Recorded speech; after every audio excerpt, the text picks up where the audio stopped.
12년차 택시기사인 이재혁 씨는 트렁크를 볼 때마다 그날의 기억이 떠오른다고요.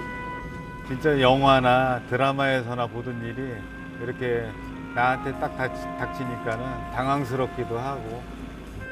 평생 잊을 수 없을 것만 같은 그날은 지난달 30일이었죠. 늦은 밤 청주의 번화가 골목. 커다란 가방을 맨 남성이 택시에 오르고 이재혁 씨의 택시는 이내 출발했습니다.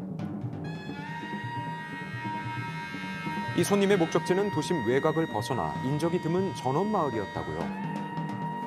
목적지에 딱 도착을 하니까는 뒷자리에서 제 목에다가 이제 칼을 갖다 들이대더라고요. 목적지에 도착하자마자 강도로 돌변했던 손님. 들이대면서 하는 얘기가 아직은 더 사셔야죠 그러더라고요. 왜 하필 나지? 네, 그런 생각이 들더라고요. 그러면서 자극하지 말아야 되겠다 최대한. 그래서 좀 침착하게 좀 대응을 했어요. 미리 준비해온 노끈과 청테이프로 기사를 결박했던 택시 강도. 그런데 그 모습이 조금 어설펐다고요. 튼튼하게 묵지를 못하더라고요. 이 친구가 긴장을 많이 하고 있구나. 기사를 트렁크 속에 가둔 후 대범하게 택시를 운전했던 강도는 은행에도 들어갔습니다. 택시 기사의 통장에 들어있던 잔액을 노린 거였죠. 범인과 이재혁 씨가 탔던 택시는 4시간 동안 시내 곳곳을 누볐습니다. 드디어 멈춘 택시. 강도는 트렁크 속에서 기다리면 구해주러 사람이 올 거라면서 자리를 떴는데요.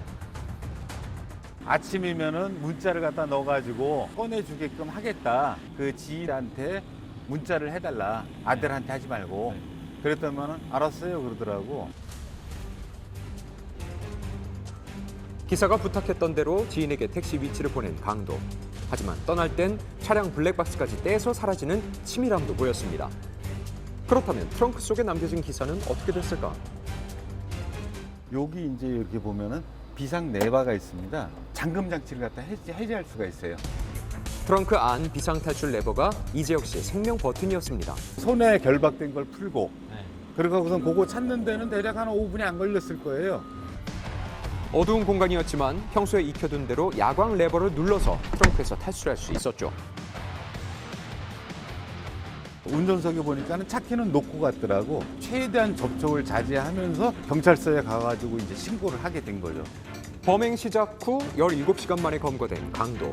범죄의 이유는 뭘까? 자기가 인생의 바닥을 쳐서 이 짓을 하고 있다. 이 얘기를 하더라고요, 나한테. 경제적인 어려움 때문에 범죄를 택했던 가해자. 다행히 택시기사는 크게 다치지는 않았는데요.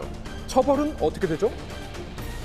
흉기, 청테이프를 미리 준비해서 이제 범행을 실행한 만큼 계획된 범죄라고 볼 수 있습니다. 형법상 특수 강도죄, 특수 감금죄, 절도죄가 성립할 수 있습니다. 초범이라고 하더라도 5년 내외의 실형으로 처벌받을 가능성이 매우 높습니다.